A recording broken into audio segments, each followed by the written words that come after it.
जिस पहले दिन तुम्हारी अमीर बड़ी बहन क्लोई तुम्हें घर लाई, उसी दिन तुम्हारी मुलाकात अपनी दूसरी बहन जेसिका से हुई, जिसकी दोमुही बॉयफ्रेंड घुटने टेक कर तुम्हारे दादा से उनकी मंजूरी मांग रहा था। जब वे एक दूसरे को गले लगाकर रो रहे थे और दादा दया में आकर हाँ कहने ही वाले थे, तभी परिवार को अचानक तुम्हारी अंदरूनी आवाज सुनी। बेचारी जेसिका, उसने कभी सीधे तुमसे एक पैसा नहीं मांगा, लेकिन वो और तरीकों से लालची है। जब भी उसे कुछ चाहिए होता है वो बस फेसबुक पर पोस्ट कर देता है और प्राइवेसी सिर्फ मुझे और तुम्हें दिखाने पर लगा देता है। बेचारी बेवकूफ बिल्कुल अनजान है, हमेशा कोई ना कोई बहाना ढूंढकर उसे वो चीज तोहफे में दे देती। मेरी बहन हर तरह से बेहतरीन है, बस जाहिर है उसने पैदा होने से पहले इंटेलिजेंस स्टैट्स मैक्स नहीं किए। तुम उसे अपना पहला प्यार मानती हो, लेकिन वो तुम्हें सिर्फ बैकअप एटीएम की तरह इस्तेमाल कर रहा है। जिस पल उसे असली चीज मिल जाएगी, तुम ही पहली होगी जिसे वो धोखा देगा। जेसिका की आंखें हैरानी से चौड़ी हो गईं। धोखा देने का क्या मतलब? बैकअप क्या? दादा हैरान रह गए। ये क्या हो रहा है? क्या ये उस लड़के के मन की बात थी? उन्होंने नजरें फिरकर सबके चेहरे पढ़ने की कोशिश की और उनकी नजर क्लोई से मिली। वो उनकी सबसे पसंदीदा पोती थी, जो उनसे सबसे ज्यादा जुड़ी थी। दोनों के बीच एक खामोश समझ थी। क्लोई ने बुजुर्ग को हल्का सा सिर हिलाकर इशारा किया। जाहिर था वो भी उसी नतीजे पर पहुंची थी। उन्होंने इंतजार करने का फैसला किया कि आगे क्या होता है। तुम्हें बिल्कुल अंदाजा नहीं था कि कुछ ही मिनटों में माहौल में इतना अनकहा तनाव भर गया था। तुमने देखा कि तुम्हारी नई बहन जेसिका तुम्हें घूर रही है, लेकिन तुमने इसे नजरअंदाज किया, यह सोचकर कि वो बस नए आए बच्चे के बारे में जानना चाहती। तुम्हें उस पर दया आई। जेसिका के पास सब कुछ लगता है, लेकिन वो किसी और के रिश्ते के नाटक में मोहरा बनकर रह गई है। ब्रैंडन सिर्फ इसलिए वापस आया क्योंकि उसकी असली गर्लफ्रेंड से झगड़ा हुआ था। वो जेसिका को उसे जेलस करने के लिए इस्तेमाल कर रहा है। और देखो, जेसिका अमीर है, भोली है और खूबसूरत है। दिलासे का एकदम सही जरिया। जैसे ही वो दोनों वापस साथ होंगे, वो जेसिका को फेंक देगा जैसे जलती हुई रोटी। ये सुनकर जेसिका का संयम टूटने लगा। उसने गहरी सांस ली। अगर बात सिर्फ पैसों की थी तो वो कोई मायने नहीं रखता। उसने ब्रैंडन का हाथ थामा, दादा के सामने खड़ी हुई और नेकनियती से बोली, चाहे कुछ भी हो, ब्रैंडन ने मेरी जान बचाई थी। आज मैं उसके बिना यहाँ नहीं होती। ग्रैंडपा, क्या यह सबसे ज्यादा जरूरी नहीं है? दादा ने नाक भौं सिकोड़ी। कहने ही वाले थे, यह तो पुराने जमाने की बात है। आजकल कोई जान बचाने के बदले शादी नहीं करता। लेकिन बूढ़े आदमी के बोलने से पहले ही एक और बेबाक आवाज हवा में गूंजी। जान बचाई? ब्रैंडन ने मेरी बहन की जान कब बचाई? दादा रुक गए। वो चालाक बुजुर्ग मौके की तलाश में थे। उन्होंने लापरवाही से पूछा, क्या तुम उस कॉलेज की जहाज दुर्घटना की बात कर रहे हो, जब तुम उस आइलैंड पर फंसे थे? प्यार में डूबी जेसिका को भी दादा की चाल समझ आ गई। हाँ, वही वाली। तुमने अपनी मेमोरी में कीवर्ड्स ढूंढे और फिर याद आया। अब याद आया। ओह, मेरी बहन की कहानी तो बड़ी दर्दनाक है। सच में बहुत बुरा हुआ। जेसिका ने मन में सोचा, ये मैं दर्दनाक कैसे हूं? जरा समझाओ तो। जेसिका को पता ही नहीं है ना? जहाज दुर्घटना के दौरान ब्रैंडन ने उसे आइलैंड पर नहीं खींचा था। वो खुद को मुश्किल से बचा पाया था। एक डॉल्फिन ने उसे किनारे तक धकेला था। जेसिका को जैसे करंट लग गया, लेकिन फिर भी ब्रैंडन ने एक दिन और एक रात उसकी देखभाल तो की थी। उसने उसे पत्तों से ढककर गर्म रखा था। तुम्हारी अंदरूनी टिप्पणी ने आखिरी वार किया। रही देखभाल की बात, वो तो बिल्कुल बकवास है। उसने तुम्हें पत्तों से इसलिए नहीं ढका कि तुम गर्म रहो, बल्कि इसलिए कि उसे डर था कि अगर तुम मर गई तो लाश सड़कर बीमारी फैलाएगी। वो पूरा दिन और रात जेसिका अपनी खुद की इच्छा शक्ति से जिंदा रही। जब वो उठी तब ब्रैंडन बस पास से गुजर रहा था। देखा कि वो मरी नहीं तो उसने अपना बचाने वाला का नाटक किया और उसने सच में उस पर यकीन कर लिया। बचाए जाने के बाद उसने न सिर्फ उसे पहला प्यार माना, बल्कि पैसों की बरसात भी कर दी। अगर सच में शुक्रगुजार होना था तो उसे मरीन लाइफ कंजर्वेशन फंड में डोनेशन देनी चाहिए थी। हॉल में सन्नाटा छा गया। ब्रैंडन को नहीं पता था कि थॉमसन परिवार का रवैया अचानक क्यों बदल गया, लेकिन लग रहा था जैसे यह उसके हक में था। जेसिका, यह कितनी अच्छी बात है कि तुम्हारा परिवार हमारे खिलाफ नहीं है। मुझे अभी कुछ याद आया। जब मैं पानी में था, मुझे लगता है मैंने एक डॉल्फिन देखी थी। ब्रैंडन, क्या तुम्हें कुछ याद है? जेसिका ने अचानक पूछ लिया। अचानक हुए इस सवाल से ब्रैंडन का दिल धक से रह गया। वो अचानक ये कैसे याद कर सकती है? तुम गलत सोच रही हो, मुझे कुछ याद नहीं, ब्रैंडन ने जबरदस्ती शांत रहते हुए कहा। लेकिन उसकी उस पल की घबराहट उसे दे चुकी थी। जेसिका की भौहें सिकुड़ी और उसकी आवाज ठंडी पड़ गई। ब्रैंडन, तुम झूठ क्यों बोल रहे हो?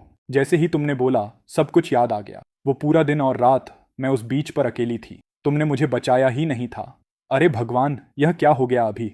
जेसिका का दिमाग अचानक कैसे चालू हो गया? तुमने अंदर ही अंदर चिल्लाया। एक मानसिक झटका, इतना जोर से कि जेसिका को लगभग संयम खो देना पड़ा। ब्रैंडन कुछ नहीं बोला, जो खुद एक कबूलनामा था। उसकी उम्मीद की आखिरी किरण टूट गई। जेसिका ने उसे हाथ हिलाकर दूर किया। बस जाओ। हम खत्म हो गए, दोबारा कभी संपर्क मत करना। ब्रैंडन का चेहरा शर्म से लाल हो गया। उसने सोचा भी नहीं था कि उसका झूठ इतनी जल्दी पकड़ा जाएगा। थॉमसन परिवार की जानी बूझी नजरों के तले वो पूरी तरह टूट गया और घबराकर भाग गया। उसकी पीठ देखते हुए जेसिका ने सिर झुका लिया। दिल टूटा दिख रही थी। दुखी मत हो, दिलासे की यह सोच सुनकर जेसिका ने तुम्हारी तरफ देखा अजीब तरह से छू गया उसे। ये जरूर वो नया भाई है जिसे वो घर लाए हैं। भले ही इसने अभी मेरी दुनिया तोड़ दी। जैसा कहते हैं, अगर 99 बार हार मिले तो उठो और एक बार और कोशिश करो ताकि गिनती 100 हो जाए। हाँ, दूसरी बात सोचें तो शायद हम बस उसे मारें ही। जेसिका गुस्से से लगभग बेहोश हो गई। दादा ने आंखें मूंह लीं। रोको, मत दिखाओ, उस दम कोने को मुस्कुराना है। दादा ने खखार कर गला साफ किया। वो उनकी पोती थी आखिरकार, और अगर वो सच में बेहोश हो गई तो उन्हें ही संभालना पड़ता। तुम ईथन हो ना, आने से पहले ही बुला लिए जाओ।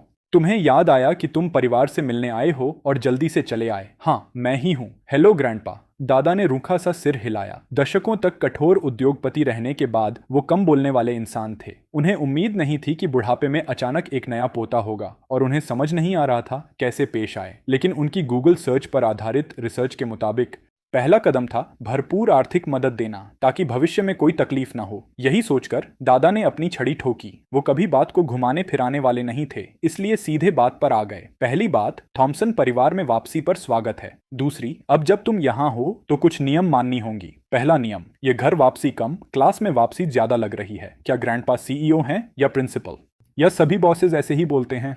यानी मैं तो फंस गया। जिंदगी भर बोर्ड रूम्स में सोता रहूंगा। ये बहुत बोरिंग है। ये सुनकर दादा ने आलस से एक पलक उठाई और देखा कि तुम उनके सामने बिल्कुल शांत बैठे हो, और उन्होंने अपने तैयार किए नियम पढ़ना जारी रखा। लेकिन उन्हें नहीं पता था कि खाली दिमाग शैतान का घर होता है, और अभी तुम्हारा दिमाग इतना खाली था कि उन्हें ही परखने लगा। धीरे धीरे तुम्हारी नजर उनके बाएं हाथ की पीठ पर पड़े पुराने निशान पर टिक गई। कुछ लोग बुढ़ापे में इतने गंभीर दिखते हैं, लेकिन कभी वो प्यार के लिए मैदान में उतरने वाले योद्धा थे। इन शब्दों पर क्लोई और जेसिका, जो दादा के भाषण से चुपचाप खिसकने वाली थीं, ने शालीनता से पैर वापस खींच लिए। तुम्हें दादा की नजर का अंदाजा नहीं था। अपनी ही दुनिया में खोए थे। ग्रैंडपा एक छोटे से खेतीहर गांव से थे। वो और ग्रैंडमा बचपन के प्रेमी थे। एक साल ग्रैंडमा के जन्मदिन पर वो खेतों में धान काट रहे थे। जब पता चला तो उन्होंने कुछ रोमांटिक करने की सोची, तो उन्होंने जंगली फूलों का एक बड़ा गुलदस्ता उन्हें देने के लिए तोड़ा। लेकिन जो उन्हें उम्मीद नहीं थी वो यह था कि ये रहे $5 मिलियन वेलकम गिफ्ट के रूप में। जैसे चाहो खर्च करो। दादा ने अचानक गरजते हुए कहा। इतनी बड़ी रकम सुनकर तुम पूरे डॉलर साइन की शक्ल में बदल गए। ग्रैंडपा, आप सिर्फ मेरे ग्रैंडपा नहीं, आप तो मेरे भगवान हैं। दादा ऊपर से शांत रहे, लेकिन अंदर से पसीना आ गया। वो तो लगभग बोल ही देता। बचत हो गई। पास में जेसिका और क्लोई ने यह देखकर हताशा महसूस की। बाकी कहानी क्या थी? बताते रहो। ये सिर्फ $5 मिलियन है। तुम ऐसे बिहेव कर रहे हो जैसे हम ये अफोर्ड नहीं कर सकते। इतनी छोटी रकम से प्रभावित होना तो ठीक नहीं। तुम्हें दिखाना होगा कि असली दौलत क्या होती है। $5 मिलियन से तुम्हारी अंदरूनी बड़बड़ाहट को बंद कर दादा ने तुम्हें व्यस्त रखने का फैसला किया ताकि अपने अतीत को और न खुरचो। सच में वो हैरान थे। तुम्हें यह जानकारी कहाँ से मिली? इतने पुराने किस्से कैसे जानते हो? उनका तुम्हारे उस मुंह से प्यार नफरत का रिश्ता था। फिलहाल ये सब एक तरफ रखकर दादा ने अपनी गूगल सर्चेस से बनाई बच्चे पालने की गाइड खोली, जो उन्होंने एक छोटी नोटबुक में रखी थी। उसके मुताबिक दूसरा नियम था कि पैसे देने के बाद लड़के को तरह तरह की उच्च वर्गीय लड़कियों से मिलवाओ। बेहतर था कि सारे विकल्प दिखाओ ताकि वो पहली लड़की को देखकर ही न पड़ जाए। आज इसके लिए एकदम सही मौका था। दादा ने अपनी सबसे भरोसेमंद पोती की तरफ देखा। आज दोपहर ऑफिस जा रही हो ना? भाई को साथ ले जाओ। क्लोई, जो पहले से ही तुम्हें सब दिखाने का प्लान बना चुकी थी, को कोई आपत्ति नहीं था। उसने तुम्हारी तरफ देखा। क्या तुम यहाँ रहना चाहते हो या मेरे साथ ऑफिस चलना? क्या तुम लोगों ने मेरी पूरी जिंदगी प्लान कर ली है? लेकिन चलो, $5 मिलियन के लिए जो चाहो बना लो मुझे। क्लोई के साथ जाने को तैयार। तुमने फरमाबरदारी से सिर हिला दिया। क्लोई खुद को तुम्हें कुछ एक्स्ट्रा बार देखने से नहीं रोक पाई। क्या यह बच्चा मल्टीपल पर्सनैलिटी का मामला है? जेसिका को पीछे रहकर दादा का सामना करना था, इसलिए वो साथ नहीं आ सकती थी। तुम जाते वक्त ग्रैंडपा के हाथ को घूर रहे थे। कुछ है? क्लोई ने जाते समय लापरवाही से पूछा। तुमने पलकें झपकाईं। ओह नहीं, बस उनके हाथ के पीछे का निशान देखा और थोड़ा जानना चाहा। बात करें तो हाँ, कहाँ था मैं? ओह हाँ, ग्रैंडपा ग्रैंडमा को फूल देने और रोमांटिक इजहार करने ही वाले थे। लेकिन जैसे ही वो गले मिलने वाले थे, वो मुर्गे की बीट पर फिसल गए, पांव उखड़ गए और छोटी पहाड़ी से लुढ़कते हुए गाय के बाड़े में जा गिरे। वो न सिर्फ मुंह के बल कीचड़ में गिरे, बल्कि हाथ भी कट गया। क्लोई ने कसम खाई कि उसने पूरी ताकत लगाई, लेकिन हंसी रोक नहीं पाई। अपनी पसंदीदा पोती से इस विश्वासघात से अचकचाए बूढ़े आदमी का चेहरा शर्म से लाल हो गया। उनकी आंखों से खंजर निकले और उन्होंने मन में ठान लिया कि दोनों पोतियों से बदला लेंगे। रुको, बुढ़ा अभी देखेगा। रही बात तुम्हारी 14 साल के बच्चे से क्या नुकसान? तुम बस सोच ही रहे थे। बुरी सोच तो बहनों की थी। एक छींक के बाद क्लोई गप्पों के बादशाह के साथ ऑफिस की तरफ निकल गई। तुम्हें लगा चुप रहने से ऑकवर्ड होगा, तो क्लोई से उत्सुकता से पूछा, आपकी कंपनी कैसी है? क्लोई ने उदासीनता से जवाब दिया, ठीक ठाक है, बहुत बड़ी नहीं, डिसेंट रेवेन्यू। वैसे जब तुम डेटिंग करो तो किसी ऐसे को ढूंढना जिसका फैमिली बिजनेस कम से कम इतना बड़ा हो। ये कोई बहुत ऊंचा स्टैंडर्ड नहीं है। गाड़ी ऑफिस बिल्डिंग के सामने रुकी। तुमने गर्दन 180 डिग्री पीछे खींची और फिर भी ऊपर नहीं देख पाए। क्लोई, मुझे कभी नहीं लगा था कि तुम अकेले मरने की उम्मीद रखती हो। क्लोई ने आखिरी बात साफ सुनी। उसने भौंहा उठाई और तुम्हारे सिर पर हाथ फेरा। क्या देख रहे हो, चलो अंदर। पूरी ऊपरी मंजिल सीईओ का एग्जीक्यूटिव स्वीट था। क्लोई अपनी डेस्क पर बैठ गई। एक वीडियो कॉन्फ्रेंस करनी है, तुम थोड़ी देर रहो, कंपनी घुमाऊंगी जब हो जाए। तुमने थोड़ी देर सुना, समझ आया रुचि नहीं है, और क्लोई के काम करते हुए खूबसूरत प्रोफाइल पर ध्यान लगाया। क्लोई बहुत सुंदर है। ये चाहत भरी बात सुनकर क्लोई के मुंह पर मुस्कान आ गई। ये नहीं था कि उसने तारीफ नहीं सुनी थी, इतनी सुन सुनकर थक गई थी बचपन से, लेकिन कितनी सच्ची थी। तुम अलग थे, तुम सच में यह मानते थे, जो किसी तरह और भी प्यारा लगा। कुछ मिनट बाद तुम्हारी चिंतित आवाज फिर उसके मन में गूंजी, गहरी परेशानी के साथ। यह कितना अफसोसनाक है, इतनी खूबसूरत औरत को उसकी सबसे भरोसेमंद सेक्रेटरी फंसाकर जेल भेजने वाली है, जो चुपके से एक राइवल कंपनी के साथ काम कर रही है, और वो भी फाइनेंशियल क्राइम्स के लिए। सेक्रेटरी सालों से किताबें गड़बड़ करती रही हैं, बिल्कुल छुपाकर। मैं क्या करूं? क्लोई को कैसे चेताऊं बिना शक उठाए? मेरा उसके किसी प्रोजेक्ट से कोई लेना देना नहीं है, तो अगर अचानक यह बात छेड़ूं तो बहुत अजीब लगेगा, लेकिन अगर कुछ नहीं किया तो मेरी बहन सच में सलाखों के पीछे जाएगी। क्लोई का एक्सप्रेशन ठंडा हो गया और उसने आइस्ड अमेरिकानो जोर से डेस्क पर पटका। तुमने ऊपर देखा? हैरान। फाइनेंस डिपार्टमेंट का प्रमुख, जो अभी अभी रिपोर्ट देने आया था, चौंक गया। मिस थॉमसन, कोई प्रॉब्लम है? मुझे याद आया कि मैंने काफी समय से किताबों का ऑडिट नहीं किया। पिछले कुछ सालों के फाइनेंशियल रिकॉर्ड्स तैयार करो और मुझे भेजो। फाइनेंस हेड को समझ नहीं आया क्या हो रहा है, लेकिन सवाल पूछने की हिम्मत नहीं थी और वो फरमानबरदारी से इंतजाम करने चला गया। पलक झपकाओ, पलक झपकाओ। क्लोई ने अचानक किताबें जांचने का फैसला क्यों किया? क्या फाइनेंस वाले ने कुछ ऐसा कहा जो मेरे यहाँ होने से उसके ध्यान में आया? एक साल के हिसाब किताब और ट्रांजैक्शन रिकॉर्ड्स बहुत ज्यादा थे। कल सुबह तक का समय लगता कम से कम। इस बीच क्लोई उठी और तुम्हें इशारा किया, आओ कंपनी घुमाती हूँ। तीनों सेक्रेटरीज के पास जाते हैं और देखते हैं कौन सी मुझे धोखा देने की कोशिश कर रही है। जैसे ही वो नीचे जाने के लिए एलिवेटर की तरफ बढ़े, किसी से टकराए। वो आदमी साफ नीले सूट में था। उसकी आंखों में तेज इंटेलिजेंस और एक तरह की भोली भाली बेखबरी का मिश्रण था। उसमें हाल ही में कॉलेज पास आउट लड़के का वो खास फील था जो सीजन प्रोफेशनल बनने की कोशिश कर रहा हो, लेकिन पूरी तरह सफल ना हो। असिस्टेंट लियो कुछ डॉक्यूमेंट्स देने आया था और क्लोई को बाहर जाते देख हैरान हुआ। उसने जल्दी से सीधे खड़े होकर कहा, मिस थॉमसन। क्लोई ने सिर हिलाया। फाइल्स मेरी डेस्क पर रख देना। ये कौन है? थोड़ा जाना पहचाना लग रहा है। वो जानी पहचानी अंदरूनी आवाज सुनकर क्लोई ने मुड़कर देखा कि तुम लियो को ध्यान से देख रहे हो। उसने हल्की सी भौं चढ़ाई। लियो राइट एक अनाथ था जिसे परिवार ने दादा के जमाने से स्पॉन्सर किया था। जब उसने कॉलेज में थॉमसन कॉरपोरेशन संभाली, उसने सपोर्ट जारी रखा, यहाँ तक कि उसे विदेश में पढ़ने भेजा। पिछले साल ग्रेजुएशन के बाद उसने उसे भर्ती किया ताकि एक भरोसेमंद सहायक बना सके। क्या वही उसे फंसा रहा था? नामुमकिन। टाइमलाइन मेल नहीं खाता। 1 मिनट से कम में क्लोई के दिमाग में 1000 षड्यंत्र के सिद्धांत कौन थे, लेकिन इससे परिचय कराने में देरी नहीं हुई। यह है लियो राइट, मेरा असिस्टेंट, और यह है मेरा भाई ईथन। लियो ने थोड़े घबराहट के साथ नमस्ते किया। Hello young master. तुमने आत्मविश्वास से जवाब दिया, जिससे लियो ने सोचा यह जरूर किसी अमीर घर का है। उसे नहीं पता था कि नाम सुनते ही तुम्हारे मन में 10 लाख अल्पैकास की भगदड़ मच गई थी। लियो राइट, वही लियो राइट जो कुछ सालों में टॉप टियर प्रोफेशनल बनता है। वो वफादार अधीनस्थ जो क्लोई के जेल से निकलने के बाद उसके लिए कुछ भी करता है, जो उसे बदला लेने में मदद करता है। ये अभी ऐसा क्यों दिख रहा है जैसे उलझा हुआ पपी हो? ट्रांसफॉर्मेशन तो जबरदस्त है। क्या उसने कोरिया में प्लास्टिक सर्जरी करवाई या ये बस बहुत बड़ा ग्लो अप है?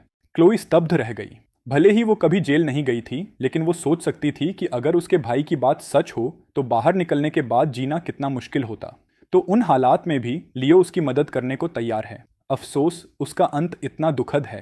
क्लोई जेल में पुरानी बीमारी की वजह से बदले का बीच रास्ता पूरा किए बगैर मर जाती है। लियो, जिसके पास कोई नहीं है, अनगिनत झटकों के बाद आखिरकार टूट जाता है। वो गैस पेडल पर पैर रखता है और मुख्य विलेन को उड़ा देता है। एक मर्डर सुइसाइड। लियो की जवान और थोड़ी भोली मुस्कान देखते हुए क्लोई की नजरें नरम पड़ी। थॉमसन परिवार इतने वफादार और कृतज्ञ इंसान के साथ बुरा नहीं करेगा। हे भगवान, एक मानसिक फैनफेयर बज उठी। जब सोचो तो लियो की जिंदगी एक दुखद एपिक जैसी है। क्लोई का बदले का सफर उसकी असमय मौत से रुक गया। उसने अपनी पूरी जिंदगी उसके मकसद को दे दी, वफादारी के साथ अंत तक। दिल जाता है उस पर। सेवा के लिए शुक्रिया। क्लोई को सिर दर्द होने लगा। क्या मेरे भाई को सेंटिमेंटैलिटी से एलर्जी है? लेकिन एक बात पक्की थी, अगर यह जानकारी सच निकली तो लियो राइट अब पहली प्रायोरिटी पर था। क्लोई ने लियो से नरमी से कहा, मैं अपने भाई को कंपनी घुमाने जा रही हूँ, तुम भी साथ आओ। ओह ठीक है। लियो सुखद आश्चर्य में था। आमतौर पर यह काम सीनियर सेक्रेटरी सैरा को मिलता। कॉरपोरेशन का काम बहुत बड़ा था। क्लोई तुम्हें लीगल डिपार्टमेंट ले गई, यह दिखाने कि असली एलीट कौन होते हैं, फिर फैशन डिवीजन में असली स्टाइल देखने। हर डिपार्टमेंट हेड जो मिलने आया अपना सबसे आकर्षक कर्मचारी साथ लाया। पूरा दौरा खत्म होते होते तुम्हें लगा कंपनी में नहीं ब्यूटी पेजेंट में हो। आखिरकार दोपहर की गतिविधियां खत्म होने वाली थी। जैसे ही ऑफिस का दरवाजा खुला, एक बेहद बेगुनाह चेहरे वाली औरत मुड़ी। क्लोई को देखकर वो तुरंत गर्मजोशी से मुस्कुराई, सोफा से एक फोल्डर उठाया और बोली, मिस थॉमसन आप आ गईं। गोल्डन बे प्रोजेक्ट का प्रपोजल ड्राफ्ट हो गया है, बस आपके फाइनल सिग्नेचर चाहिए ताकि बिड फंड्स का एलोकेशन शुरू हो सके। क्लोई ने डॉक्यूमेंट लिया और साइन करने ही वाली थी। नहीं क्लोई मत करो, वो प्रपोजल जर है। उनकी तरफ सरसरी नजर डालने के बाद तुमने अचानक मन में चिल्लाया। तुम उसे रोकने के लिए आगे बढ़ने ही वाले थे, लेकिन क्लोए पहले थी। एक जोरदार आवाज के साथ उसने पूरा प्रपोजल खिड़की से बाहर फेंक दिया और फिर तेज कदमों से हाथ धोने गई। इस हरकत से कमरे में सब हैरान रह गए और तुमने चुपचाप अपने बढ़े हुए हाथ वापस खींच लिए। सिंक से वापस आकर क्लोई ने शांति से एक पेपर टॉवल से हाथ पोंछे। बस उस पर एक कीड़ा था, मुझे उनसे डर लगता है, रिफ्लेक्स था। यह सुनकर सैरा सेक्रेटरी ने चुपके से राहत की सांस ली। उसने अच्छे स्वभाव वाली मुस्कान के साथ कहा, अच्छा समझी, मैं दूसरी कॉपी प्रिंट करके लाती हूँ, बाहर वाला भी ले आने का इंतजाम करती हूँ। उसकी मुस्कान गर्म थी, लेकिन सीईओ पर साइन करने का दबाव था। बहुत लोग अभी भी गोल्डन बे प्रोजेक्ट के लिए लड़ रहे हैं। बंद करो ये नाटक, दो मुंही कॉर्पोरेट जासूस जो मेरी बहन की भावनाओं से खेलती रही है। गोल्डन बे प्रोजेक्ट बर्बादी की राह है। जमीन ही प्रॉब्लमैटिक है। जब कैपिटल फंस जाएगी और हादसे होने लगेंगे तो तुम अचानक नकली लेजर्स लीक करके क्लोई को फंसा दोगी, है ना? उसने तुम पर भरोसा किया और तुम उसे खड्डे में डाल रही हो। सबसे बुरी हो तुम। तुम्हारी याद में गोल्डन बे का मामला थॉमसन परिवार की बर्बादी की शुरुआत था। क्लोई ने हैरानी से सैरा को देखा। उसे बहुत लोगों पर शक था, लेकिन इस पर कभी नहीं। हाई स्कूल से दोस्त थे दोनों। क्लोई जानती थी कि सैरा गरीब परिवार से थी, इसलिए सालों उसका साथ दिया और ग्रेजुएशन के बाद सीधे टॉमसन कॉरपोरेशन में ले आई। ये सोचकर यह परिणाम। क्लोई का चेहरा गहरा हो गया। धोखे का गुस्सा उबाल खाने लगा। क्यों? उसके मन की आवाज उससे भी ज्यादा गुस्से में थी। हाय, मेरी बेचारी बहन को अभी भी कुछ पता नहीं। क्या सैरा ने सालों पहले जानबूझकर क्लोई से दोस्ती की थी? वो दरअसल डेविस कॉरपोरेशन के सीईओ की नाजायज बेटी है। उस कमीने ने अपनी गर्भवती पत्नी को धोखा देकर अपनी तथाकथित सच्ची मोहब्बत से रिश्ता रखा। सैरा जानती थी कि नाजायज होने की वजह से उसे कभी स्वीकार नहीं किया जाएगा, इसलिए क्लोई के करीब आकर भविष्य के लिए जमीन तैयार की। वैसे ब्रैंडन वही है जिसे सैरा असल में परस्यू कर रही है। पता नहीं अब तक बना भी या नहीं। जेसिका के कान ब्रैंडन का नाम सुनते ही खड़े हो गए। उसकी आंखें सिकुड़ गईं। वो इसमें भी है? तुम्हारे विचार भटक गए, शायद बना लिया होगा। ब्रैंडन सैरा के लिए काम का इंसान है और भले ही जेसिका ने उसे छोड़ दिया, उसके पास सैरा पर गंदगी है। उसने जेसिका को कंपनी में लाया था और डॉक्यूमेंट्स चुराने में भी मदद की। दोनों एक ही नाव में हैं, एक डूबा तो दूसरा भी। क्लोई ने मन में व्यंग्य से सोचा, बाद में लियो से जांच करवाऊंगी। सैरा को जरा भी अंदाजा नहीं था कि चंद मिनटों में उसके सारे राज खुल चुके थे। वो ताज़ा छपा, अभी भी गर्म प्रपोजल लेकर वापस आई, चेहरे पर मुस्कान का नकाब। मिस थॉमसन अब साइन कर सकती हैं। क्लोई ने उसे देखा, फिर शांति से अपनी सीट पर बैठ गई बिना किसी जल्दी के। लेकिन मिस थॉमसन, बहुत लोग इस प्रोजेक्ट के लिए लड़ रहे हैं और यह बेहद प्रॉमिसिंग लग रहा है। अगर हमने रुक कर किसी और को मार लेने दिया तो? क्लोई की उदासीन रवैया देखकर सारा घबराने लगी। ये उसके सालों की प्लानिंग का निचोड़ था। सब तैयार था और अब शुरुआत में ही अड़चन आ गई। समझ नहीं आया। वो बस डॉक्यूमेंट प्रिंट करने गई थी। क्लोई जो पल भर पहले साइन करने को तैयार थी, अचानक क्यों बदल गई? क्लोई ने लियो का दिया कॉफी लिया, हल्का घूंट भरा और आराम से जवाब दिया, अगर कोई और ले गया तो इसका मतलब था वो हमारे नसीब में नहीं था। जो मिलना है वो मिलेगा। सैरा ने चिंतित भाव बनाया। लेकिन मैं पहले ही पार्टनर से बात कर चुकी हूँ। उन्हें बताया था कि हम आज दोपहर एप्लीकेशन सबमिट करेंगे। अब पीछे हटना ब्रीच ऑफ कॉन्ट्रैक्ट होगा और थॉमसन कॉरपोरेशन की रेप्यूटेशन को नुकसान होगा। क्लोई ने कप रख दिया। यह आसान है। पार्टनर्स को बस ये बताओ कि मीटिंग के रास्ते में तुम्हें पता चला कि बॉयफ्रेंड धोखा दे रहा था और उसे पकड़ने जाना पड़ा। उफ, तुम खुद को मन में खुशी जताने से नहीं रोक पाए। क्लोई पिछले जन्म में पैंडा रही होगी। कितनी निर्मम है। सैरा के मुंह में हलचल हुई। मिस थॉमसन, प्लीज मजाक मत करिए, वो सच में जल्दी में है। क्लोई की आवाज अचानक ठंडी हो गई। सैरा, हम एक दूसरे को कितने समय से जानते हैं? सैरा अचानक इस बदलाव से चौंकी। उसकी आंखें इधर उधर हुईं। लगभग 10 साल। हाँ, लगभग 10 साल। क्लोई ने फ्लोर टू सीलिंग विंडो की तरफ मुड़कर कहा, जैसे कुछ सोच रही हो। एक दशक में बहुत कुछ बदल जाता है, या शायद मैं शुरू से ही सब साफ नहीं देख पाई। सैरा का दिल डूब गया। इसका क्या मतलब है? उसने चुपके से क्लोई के भाव पढ़े, लेकिन वो वैसी ही दिखी, पूरे नियंत्रण में।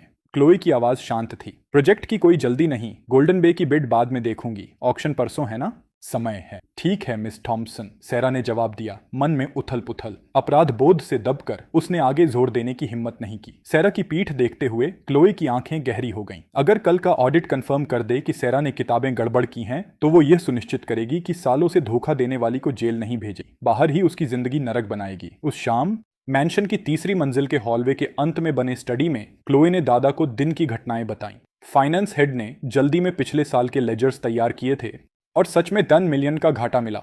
जांच में फाइनेंस का डेप्यूटी हेड भी शामिल होने का शक था।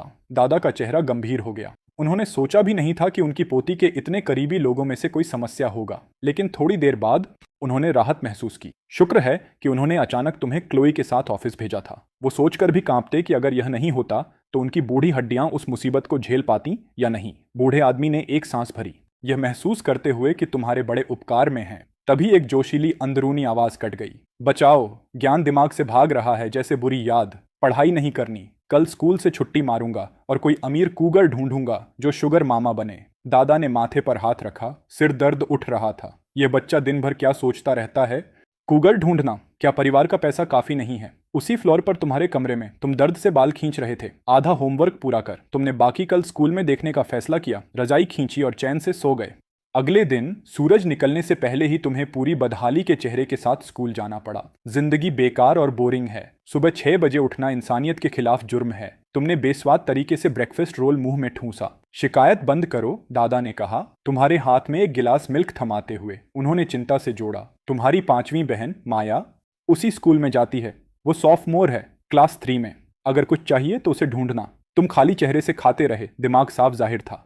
वो वहां आग बबूला हो रही है। छोटे बदमाश, तुमने आधी बात बताई, बाकी भी बताओ। वो और बोलने से पहले स्कूल ले जाने वाला ड्राइवर आ गया। यंग मास्टर तैयार हैं? अभी नहीं निकले तो लेट हो जाओगे। आया। दादा बुरी तरह से तुम्हें रोक कर पूछना चाहते थे, लेकिन खुद को रोका। बेबस होकर देखते रहे जैसे तुम भागे। मुख्य दरवाजा बंद होते ही दादा ने क्लोई की तरफ मुड़कर चिल्लाए, जो अभी नाश्ते के लिए नीचे आ रही थी, मेरे साथ आओ, माया को कॉल करना है। उसे बोलो कि ईथन को आज पूरे दिन साथ रखे, कहीं भी जाए। 30 मिनट बाद तुम नॉर्थवुड एकेडमी पहुंचे, एक जानी मानी प्राइवेट स्कूल। यहाँ के ज्यादातर स्टूडेंट्स अमीर और शक्तिशाली परिवारों से थे। हर साल माँ बाप अपने बच्चों को एडमिशन दिलाने के लिए हाथ पांव मारते और यहाँ सही लोगों से दोस्ती जिंदगी बना सकती। यंग मास्टर, क्या मैं अंदर तक छोड़ दूं? वो बैडमिंटन रैकेट बैग और बैकपैक दोनों काफी भारी लग रहे हैं। शुक्रिया सर, लेकिन ठीक हूँ। तुमने हाथ हिलाकर मना किया। जैसे ही तुमने रैकेट बैग उठाई, जोर की खनखनाहट हुई। एक पल दोनों चुप रहे। ड्राइवर हिचकिचाया, यंग मास्टर, क्या आपका रैकेट टूट गया? नया दिला दूं? नहीं नहीं, शुक्रिया सर, मैं सच में ठीक हूँ, तुमने कहा, फिर स्कूल की तरफ भाग ली। बिल्डिंग के अंदर पहुंचकर तुमने रैकेट बैग की जिप खोली। बाल बाल बचे, लगभग पकड़ा ली। यह रैकेट नहीं है, यह स्टील पाइप है। अनुभव से पता था कि जैसे ही पुराने परिवार से बाहर किया जाए, वो लोग जो पहले तुम्हारी चाटुकारी करते थे तुम्हारे पर टूट पड़ते हैं। ज्यादातर पुराने दत्तक भाई बहन के बहकावे में आकर, और कल जो हुआ उसके बाद बदला और भी बुरा होने वाला था। अपनी डेस्क पर लिखी गालियां और एक बार लगभग घेर लिए जाने की याद आते ही तुम्हारी आंखें उत्साह से चमक उठीं। जाग मेरे अंदर के शिकारी, समय आ गया। जब तुम अपनी क्लासरूम वापस पहुंचे, तुम्हारी पुरानी आगे की सीट, जैसा उम्मीद था, किसी और लड़के ने ले ली थी। तुम्हें गुस्सा नहीं आया। सीधे पीछे कोने में खिड़की और डस्टबिन के पास गए जहां तुम्हारी डेस्क थी। ट्रैश शब्द चमकते लाल रंग में साफ लिखा था, लेकिन हैरानी की बात, उस सीट पर एक लड़की बैठी थी, चेहरे पर किताब टिकाए, अत्यंत घमंडी अंदाज में डेस्क पर पांव फैलाए। नई तरकीब। तुमने भौं उठाई। कमरे की अजीब चुप्पी को तुमने नजरअंदाज किया। तुम्हारे क्लासमेट्स हमेशा तब चुप रहते थे जब कोई शो देख रहे हों। जैसे तुम्हारी मौजूदगी महसूस हुई, लड़की ने धीरे धीरे चेहरे से किताब हटाई। वापस आ गए? उसने बेरुखी से पूछा। वो पूरा बोल पाती उससे पहले हवा में एक चांदी की चमक, कौंधी जैसे स्टील पाइप उसके चेहरे की तरफ झूला। सामने खड़े लड़के की आंखों में कड़ा भाव था। या तो आज नई डेस्क दिलाओ या यहां से जाने नहीं दूंगा। फिर उसका चेहरा ठीक से दिखा और तुम लगभग संयम खो बैठे। भगवान, ये तो मेरी बहन माया है। यह यहाँ क्या कर रही है? माया अभी तक सदमे से उभरी नहीं थी। ये वो भाई है जिसके बारे में क्लोई ने फोन पर बताया था, जिसे उसने कहा था कि मासूम मेमने जैसा है। तो ये सामने कौन है? उससे पहले कि वो सोच पाती, वो अजीब अंदरूनी आवाज उसके मन में गूंजी, तुम्हारी आवाज से एकदम मेल खाती। और फिर माया को समझ आया, क्या मैं चोजन वन हूँ? वन, ठीक है, ये भूमिका निभा सकती हूँ। माया ने अपना सबसे डैशिंग भाव बनाया और जानबूझकर आवाज धीमी की। छोटे भाई, पहली बार मिल रहे हैं, तुम्हें कुछ कहना नहीं है? तुम बोलने ही वाले थे, लेकिन पास में कोई डेस्क कुर्सी धड़ाम से गिरी। यार माया, तुम सच में बेबाक हो। हाई स्कूल बोर्डिंग स्कूल थी और माया आराम से डॉर्म में सो रही थी जब क्लोई का अचानक कॉल आया। बोला कि लंबे समय से बिछड़े भाई से मिलने जाओ। यह भी धमकी थी कि मना किया तो क्रेडिट कार्ड्स बंद। इसलिए माया के पास कैपिटलिज्म के अत्याचार के सामने झुकने के अलावा कोई रास्ता नहीं था। उसने बस एक झलक दिखाकर वापस आने का प्लान बनाया था, लेकिन जब तुम्हारी क्लासरूम पहुंची तो डेस्क पर ट्रैश लिखा देखा और बुरी अफवाहें सुनी। माया का खून खौल गया। चाहे कुछ भी हो, थॉमसन परिवार के किसी सदस्य को कोई नहीं तंग करेगा। माया पहले से ही नॉर्थवुड एकेडमी की मशहूर क्वीन बी थी और उसके शक्तिशाली परिवार की अफवाहों की वजह से वो ऐसी इंसान थी जिससे पंगा न लेना ही बेहतर था। ये डेस्क कैसी है? किसने लिखा? अभी सामने आओ। माया ने ठंडी नजरों से क्लासरूम स्कैन किया और पहले शोर भरा कमरा खामोश हो गया। सभी स्टूडेंट्स उसे देख रहे थे, हैरान कि वो तुम्हारे मामले में क्यों पढ़ रही है। उसके अगले शब्दों ने सबको सदमे में डाल दिया। ईथन मेरा भाई है और मेरी प्रोटेक्शन में है। मेरा सुझाव है कि अब से अपने एक्शंस के बारे में सोच समझ कर चलो। जो लोग जिम्मेदार हैं उनके लिए। माया रुकी और व्यंग्य से मुस्कुराई। कोई बात नहीं, अगर कबूल नहीं करते, जब ईथन यहाँ आएंगे तो उनसे पहचान करा लूंगी। ये सुनते ही जिन स्टूडेंट्स को गिल्ट था उनके चेहरे तुरंत घबरा गए। बाकी स्टूडेंट्स बस हैरान थे। क्या हो रहा है? वो नकली यंग मास्टर था जिसे निकालकर गरीब बायोलॉजिकल पेरेंट्स के पास वापस भेज दिया गया था। माया थॉमसन, उसकी बहन कैसे? ये तो हमारे पुराने क्लासमेट ने जो बताया था उससे बिल्कुल अलग है। माया ने गॉसिप की लहरों को नजरअंदाज किया, डेस्क पर पांव रखे, चेहरे पर किताब रखी और वापस सो गई। वो पहले से तुम्हारे चेहरे पर आश्चर्य और सम्मान का भाव देख सकती थी जब तुम पहुंचोगे। और फिर उसने तुम्हारी आवाज सुनी, या तो आज नई डेस्क दिलाओ या यहां से जाने नहीं दूंगा। ये तो मेरी सोच से बिल्कुल अलग है। माया ने किसी तरह अपना प्राइड बचाया, गला साफ किया। छोटे भाई, पहली बार मिल रहे हैं, तुम्हें कुछ कहना नहीं है? उसे लगा वो काफी कूल साउंड कर रही है। फिर उसने अपने साथी की बेकार टिप्पणी सुनी। यार माया, तुम सच में बेबाक हो। महसूस होते ही कि तुमने गलत इंसान को धमकी दी, तुमने स्मूथली पाइप वापस खींचा, मासूम मुस्कान बनाई और उसकी तरफ बढ़ाया। Maya, nice to meet you. Steel pipe तोहफे में स्वीकार करो। माया ने पाइप अपनी नई साइड किक को उछाल दिया। जो भी तुम्हें तंग कर रहे थे उन्हें बताओ। अगर बोल रही हूं तो पीछे नहीं हटूंगी। तुम आगे बढ़े और तुम्हारी सीट के सामने वाले लड़के के कंधे पर हाथ रखा। सभी अच्छे एक्टर नहीं होते। मार्क का गिल्ट साफ चेहरे पर लिखा था। ईथन, यार क्या हाल है? तुम उसका साथ देने की हिम्मत नहीं जुटा पाए और सीधे बात पर आए। क्या तुमने मेरी डेस्क पर वो लिखा था? मार्क क्लासिक बुली था, जो कमजोर को परेशान करे और ताकतवर की चापलूसी करे। उसके लिए गरीब और बेबस होना शर्मिंदगी के लायक अपराध था। उसने क्लास में हर प्रभावशाली को खुश रखने की कोशिश की, पुराने तुम सहित, लेकिन तुमने हमेशा उस जैसे लोगों को नजरअंदाज किया था जिससे उसके मन में रिजेंटमेंट थी। जैसे ही सुना कि तुम मुसीबत में हो, वो तुम्हारे पुराने परिवार का फेवर लेने के लिए तुम्हें नीचा दिखाने को बेताब हो गया। लेकिन मैं बस अभी आया हूं। मार्क ने जोर से इनकार किया। तुमने पहले कभी उसकी यह बुरी साइड नहीं देखी थी। दोस्त तो नहीं थे, लेकिन दुश्मन भी नहीं। शायद तुम बस अंदाजा लगा रहे थे। अगर वो बस मना करता रहे तो क्या लगता है हम सब बेवकूफ हैं।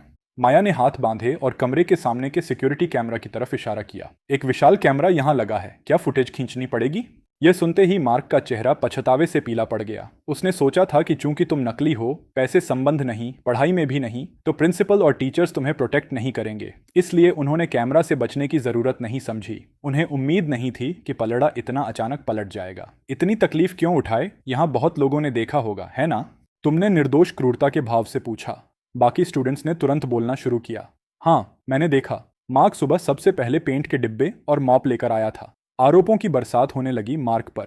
यह नहीं था, मैं तो पहले करना ही नहीं चाहता था। यह फ्रेड और विक्टोरिया का आइडिया था। अचानक नाम आने पर वो दोनों स्टूडेंट्स चुप नहीं रह सके। क्या बक रहे हो? जब सुना कि वो नोबडी है तब तुम सबसे ज्यादा एक्साइटेड थे उससे बदला लेने के लिए। हम सालों से जानते हैं एक दूसरे को। मुझे कुछ नहीं पता था इस बारे में। मैंने कुछ नहीं किया। उनका प्लान था। मैं तो उसे आते ही चेतावनी देने वाला था। बिना तुम्हारे कुछ किए तीनों आपस में ही लड़ रहे थे। होमरूम टीचर, जो दरवाजे से सब देख रहा था, वहीं खड़ा जम गया था।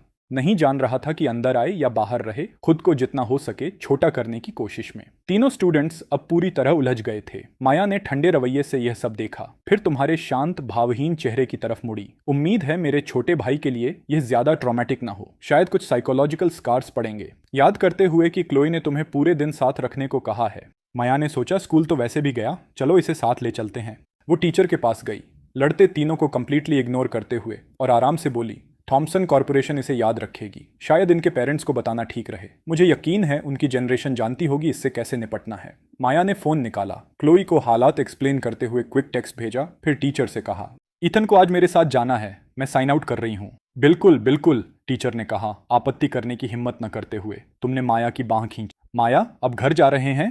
अपना नाम लेते सुनकर माया, जो आमतौर पर परिवार में सबसे नीचे रहती, इतनी भावुक हो गई कि लगभग रो पड़ी, लेकिन कूल बनाए रखा। नहीं, क्लोई ने कहा है तुम्हें मेरे साथ रहना है। एक बार और बोलो। उसने मदद की थी, इसलिए तुमने अनजान बनकर पूछा। क्या बुलाऊं माया? कुछ नहीं, पास साइन हो गया, चलते हैं। माया ने टीचर को नोट दिया और आगे बड़े कदमों से निकल गई। तुम पीछे चले। माया की जय हो। मन में यह जयकार सुनकर माया ठंडे फसाड के बावजूद मुंह के कोने को ऊपर जाने से नहीं रोक पाई। हाँ, बिल्कुल सही। जैसे ही मिडिल स्कूल सेक्शन से निकले, माया की बचपन की दोस्त ओलिविया उत्साह से माया के लेजेंडरी कारनामे सुना रही थी। सच में थॉमसन परिवार के जीन्स कमाल के हैं। तुम्हारी बहन हर क्लास में सोती है, कभी होमवर्क नहीं करती, हर वक्त पार्टी करती है और रात भर जागती है, लेकिन एग्जाम से 3 दिन पहले क्रैमिंग करती है और किसी तरह हमेशा साल में टॉप 3 में आ जाती है। यह गुस्सा दिलाने वाली बात है। तुम साथ चलते हुए सिर हिला रहे थे। माया आगे चलते हुए मन में तुम्हारी बहुत एक्टिव कमेंट्री सुनने पर मजबूर थी। यह झूठ है।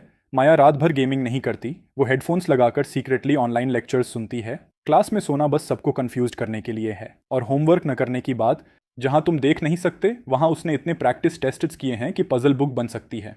एग्जाम से 3 दिन पहले वाला टाइम बस वो है जब वो ओपनली पढ़ सकती है। उसका घमंड एक डिस्गाइज है। असला सीक्रेट वेपन है हाइपर कॉम्पिटिटिव होना। तुम्हें ध्यान से सुनते देखकर ओलिविया और उत्साहित हो गई। और सिर्फ एकेडमिक्स नहीं, स्पोर्ट्स में भी कमाल है। हमेशा परफेक्ट स्कोर और उसकी स्टैमिना इनक्रेडिबल है। एक बार स्कूल ने एक बड़े पहाड़ पर हाइकिंग ट्रिप ऑर्गेनाइज की। हम में से ज्यादातर ने टिकट बूथ पर ही हार मान ली, लेकिन वो समिट तक पहुंच गई। सुपर ह्यूमन था, इतना कूल। और अगले दिन स्कूल में आई जैसे कुछ हुआ ही नहीं। लेकिन तुमने शायद उसे कभी ऑल नाइटर के बाद नहीं देखा होगा, जब वो इतनी थकी होती है कि हिल नहीं पाती। पूरा शरीर जेली जैसा होता है, लेकिन मुंह उतना ही जिद्दी। इस बीच माया आगे चलते हुए फोन से खेलती हुई पसीना छूटने लगा। यह बच्चा बहुत ज्यादा जानता है। हैरानी की बात, आमतौर पर काम में डूबी रहने वाली क्लोई ने टेक्स्ट्स के जवाब लगभग तुरंत दिए, जैसे उनका इंतजार हो। क्लोई से माया को पता चला कि वो अकेली चोजन वन नहीं है। ये गिफ्ट पूरे परिवार पर असर करती लग रही है। क्लोई ने उसे सीक्रेट रखने और आई मैसेज हिस्ट्री डिलीट करने को भी कहा। तुम्हारे पास ये अजीब एबिलिटी क्यों है? क्लोई ने बताने की हिम्मत नहीं की और पूछने की माया में भी नहीं। क्लोई, मान लो तुम्हारा भाई ऊपर से उतरा हुआ देवता है जो हम आम इंसानों को बचाने आया है। माया, सच में क्लोई? तुम्हें कब से ह्यूमर आने लगा? क्लोई, मैं बस ह्यूमरस नहीं हूं, मैं तुम्हारी पिटाई भी करूंगी। अपने भाई का अच्छे से ख्याल रखो। इस महीने अलाउंस बढ़ा दूंगी। कुछ हुआ तो जानती हो क्या होगा। माया, वो सिर्फ 1 दिन से वापस आया है। क्या हम सच में भाई घर लाए हैं या अपना नया ओवरलॉर्ड? उसे लगा क्लोई ड्रामा कर रही है, इसलिए उसने कॉन्वर्सेशन स्क्रीनशॉट लेकर दादा को कंप्लेंट करने को भेजी। पढ़ने के बाद दादा ने रिप्लाई किया, तुम्हारी बहन सही है। अपने भाई के साथ नरमी से पेश आओ और अच्छा इंप्रेशन बनाओ, नहीं तो। माया ने 2 लाइनें पढ़ी और आई मैसेज बंद कर दिया। उसने कसम खाई कि चाहे कुछ भी हो, वो क्लोई और दादा जितनी चाटुकारी कभी नहीं करेगी। तभी पास से एक सीटी आई। माया, अगर नहीं है, आज रात की रेस के लिए तैयार हो। शब्द विनम्र थे, लेकिन लहजा व्यंग्य से टपक रहा था। वो आवाज सुनते ही माया और ओलिविया दोनों के चेहरे कठोर हो गए। आने वाले ग्रुप की लीडर एक ब्लीच्ड ब्लॉन्ड बालों वाली लड़की थी। सर से पांव तक रिबेलियन की हवा। माया कुछ दिनों से नहीं दिखी, नरम पड़ गई। बेबी सिटिंग कर रही है?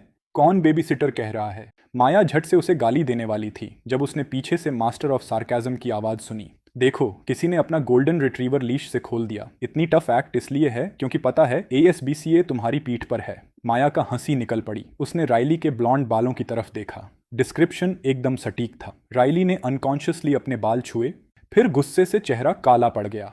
तुम कौन हो? यह मेरा भाई है, माया ने आगे बढ़कर कहा और राइली को वार्निंग दी, थोड़ा रिस्पेक्ट रखो। राइली की माया से दुश्मनी थी, लेकिन वो किसी बच्चे को तंग करने वाली नहीं थी और उसने माना कि उसकी आखिरी बात थोड़ी ज्यादा थी। उसने ठुनकते हुए विषय छोड़ा और अपनी मुस्कुराहट माया पर वापस कर दी। बेट भूले तो नहीं? उम्मीद है हारने पर भी इतनी ही टफ रहोगी। बिल्कुल नहीं, तुम पर भी यही लागू होता है, माया ने बिना झुके जवाब दिया। ईथन, क्या हुआ? पीछे से ओलिविया की आवाज सुनकर माया कंफ्यूज्ड होकर मुड़ी और देखा कि तुम राइली की पीठ को ध्यान से देख रहे हो। वो एक पल के लिए हैरान हुई, फिर याद आया कि उसकी फ्रेनेमी वाकई काफी प्रिटी है। उसकी आंखें हॉरर से चौड़ी हो गईं। मेरे भाई को तो उस ब्लॉन्ड पर क्रश नहीं है। वो राइली की इमेज खराब करने के लिए कुछ बुरा बोलने वाली थी जब उसने तुम्हें मन में कोसते सुना। भगवान, ये यंग राइली है। इन लड़कियों के साथ क्या है? सब कोरिया में प्लास्टिक सर्जरी करवाती हैं 17 साल होते ही, या ये बस जबरदस्त ग्लो अप है? माया की कहानियों से जानता हूँ कि वो और राइली स्कूल में पूरी फ्रेनेमी थीं, हमेशा एक दूसरे के गले पड़ी रहती थीं। लेकिन राइली इतनी बैडास पंक होगी ये सोचा नहीं था। तुमने उसे जाते देखते हुए थोड़ा सिर हिलाया। अरे राइली राइली, अभी माया पर इतना टफ एक्ट कर रही हो, लेकिन आगे चलकर तुम खुद कितनी पैथेटिक दिखोगी जब डेस्परेटली उसकी शुगर मामा बनने की कोशिश करोगी। फिर भी ये तो बड़ी वाइल्ड स्टोरी लाइन है। हमारा परिवार बैंकरप्ट हो जाता है तो उनकी कहानी बन जाती है, मेरी फ्रेनेमी मेरे बैंकरप्ट होने के बाद मेरी शुगर मामा बन गई। अब माया की बारी थी चौंकने की, इस बार खुद के बारे में। पहले वो हैरान हुई कि भविष्य में परिवार बैंकरप्ट होगा, फिर और ज्यादा हैरान हुई कि उसकी फ्रेनेमी एक दिन उसे सपोर्ट करना चाहेगी। नामुमकिन, वो 100% स्ट्रेट है, वो मुझे सपोर्ट क्यों करना चाहेगी? ये कैसी पागल कहानी है। माया पूरी तरह हेज में थी। राइली ऐसा मुख्य रूप से इसलिए करती है क्योंकि कीवर्ड सुनते ही माया तुरंत स्लो हो गई, कान प्रैक्टिकली खींच गए। बताओ ना, मुझे बताओ। लेकिन ठीक तभी पास में ओलिविया ने एक हल्की सांस ली जो तुम्हारा ध्यान खींच गई। क्या हुआ, कुछ बात है? तुमने पजल्ड होकर पूछा। ओलिविया ने अपनी दोस्त की पीठ की तरफ देखा और कहा, बस माया के लिए थोड़ी चिंता है। माया, ठीक है ठीक है, समझ आया चिंता। लेकिन एक सेकंड के लिए चिंता रोको, मैं तो बस रीजन सुनने वाली थी, मर जाऊंगी। लेकिन तुम्हारे पीछे के दोनों को कुछ पता नहीं था। तुमने सिर झुकाया, पहले कंफ्यूज्ड, फिर जोड़ लिया और उत्सुकता से पूछा, वैसे वो बेट क्या थी जिसका जिक्र हो रहा था? सवाल ने ओलिविया को हिचकिचाने पर मजबूर किया और माया की तरफ देखा। समझ नहीं आया, डिटेल्स बताए या नहीं? कुछ नहीं, बस एक मोटरसाइकिल रेस, माया ने कहा, कंधे उचकाते हुए बहुत कैजुअली। आज रात 8 बजे मलहॉलैंड ड्राइव पर राइली और मेरा थोड़ा फास्ट एंड फ्यूरियस शोडाउन है। हारने वाला 1 महीने के लिए जीतने वाले का गोफर बनेगा, जो कहे वो करे। गोफर बनना, यही तो राइली आगे चलकर माया के लिए करती है। खुशी खुशी करती, लेकिन मलहॉलैंड ड्राइव तो काफी डेंजरस है, कहीं और रेस नहीं कर सकते? माया ने भौंहा उठाई। अपने पैशन की बात होने पर उसका पूरा डिमीनर बदल गया, उज्ज्वल और एनर्जेटिक। वो मुस्कुराई, केनाइन टूथ दिखाते हुए। मेरी स्किल्स पर भरोसा नहीं? चिंता मत करो, मलहॉलैंड ड्राइव पर मैं नींद में भी हैंडल कर सकती हूँ। ये फाइन है, सच में। उसके बाद उसने ध्यान तुम पर लगाया। तो आज रात घर जाना है या मेरे विला में रहोगे? नॉर्थवुड एकेडमी बोर्डिंग स्कूल था, लेकिन स्टूडेंट्स ऑफ कैंपस भी रह सकते थे जब तक ग्रेड्स न गिरें। अपने सीक्रेट स्टडी सेशंस और बाद में सबको चौंकाने की सुविधा के लिए माया ने स्कूल के पास एक विला खरीदी थी। पूरी तरह फर्निश थी और गराज उसके प्यारे मोटरसाइकिल कलेक्शन से भरा था। मलहॉलैंड ड्राइव की बेट किसी वजह से तुम्हें बहुत डिस्टर्ब कर रही थी, इसलिए तुमने तुरंत कहा कि उसके साथ विला जाना चाहते हो। माया, जो पहले से तुम्हें साइन आउट कर चुकी थी, को कोई आपत्ति नहीं थी और आगे बढ़ गई। लेकिन जैसे ही उसने दरवाजा खोला, उसे पछतावा हुआ क्योंकि वो भूल गई थी कि तुम वहां थे। तुम एक दीवार जो पूरी तरह इंग्लिश वोकैब्युलरी फ्लैश कार्ड से ढकी थी, उसे देखते खड़े रहे। माया, तुम सच में मेहनती स्टूडेंट हो। यही है आउटवर्डली स्लैकिंग, सीक्रेटली ग्राइंडिंग। सभी से सावधान रहो जो कहते हैं कि वो हार मान रहे हैं, क्योंकि वो शायद बस तुम्हें साइक आउट करने की कोशिश कर रहे हैं, जबकि खुद मेहनत कर रहे हैं। अगर उनकी बात मान ली तो हारोगे। माया के मन में क्लोई और दादा की धमकियां और रिश्वतें थीं, अच्छी इमेज बनाने के लिए। हाँ, मेरी मेहनती स्पिरिट से सीखो।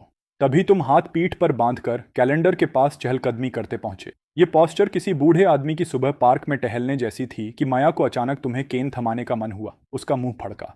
उसने लड़कों के साथ ज्यादा वक्त नहीं बिताया था बड़े होते हुए। उसने सोचा, हम दोनों स्टूडेंट्स हैं, क्यों ना प्रैक्टिस टेस्ट साथ करने का इनवाइट दूं। जितना सोचा उतना अच्छा लगा।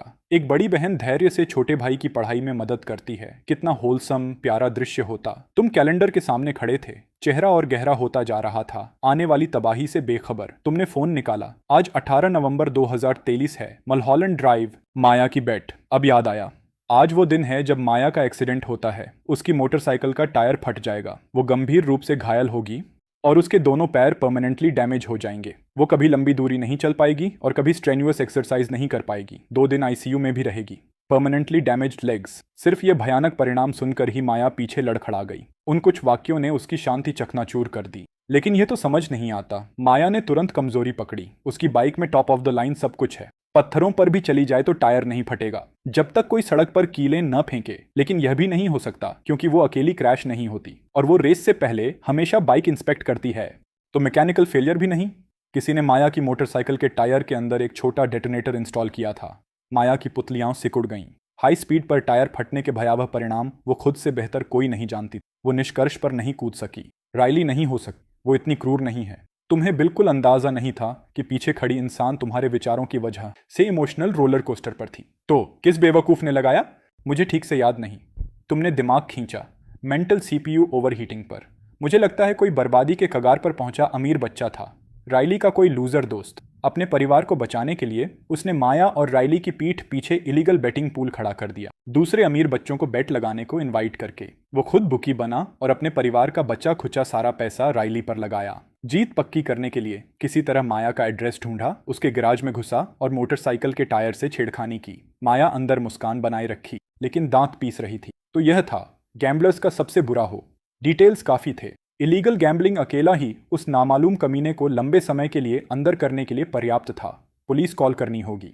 माया ने मन में प्लान किया कि उस आदमी के गिरफ्तार होने के बाद राइली को टेक्स्ट करके उसके दोस्तों की किस्म पर मजाक उड़ाएगी। इसी इंसिडेंट की वजह से राइली ने जांच की और सच पता चला, और माया के एक्सीडेंट के बाद उसे बेहद गिल्ट हुआ। हमारे परिवार के बैंकरप्ट होने के बाद भी वो माया के पास रही और फाइनेंशियली सपोर्ट करने का ऑफर दिया। उसे जिम्मेदार महसूस हुआ क्योंकि अगर उसने बेट प्रपोज न की होती तो कुछ नहीं होता। अफसोस, मेरी बहन ये 10 LB वेइज करती है और उसमें से 109 LB प्योर जिद है। उसने मना कर दिया। सच में अफसोसनाक। माया, उफ, मेरे छोटे भाई की अजीब फैंटेसीज हैं फिर, माया ने मन में मुंह बनाया। खैर, राइली में जमीर है देखते हुए इस बार उसे माफ। कोई मॉकिंग टेक्स्ट नहीं। ये सोचते हुए वो खुद पर प्रभावित थी। इतनी दयालु और माफ करने वाली इंसान इस दुनिया में कैसे हो सकती है।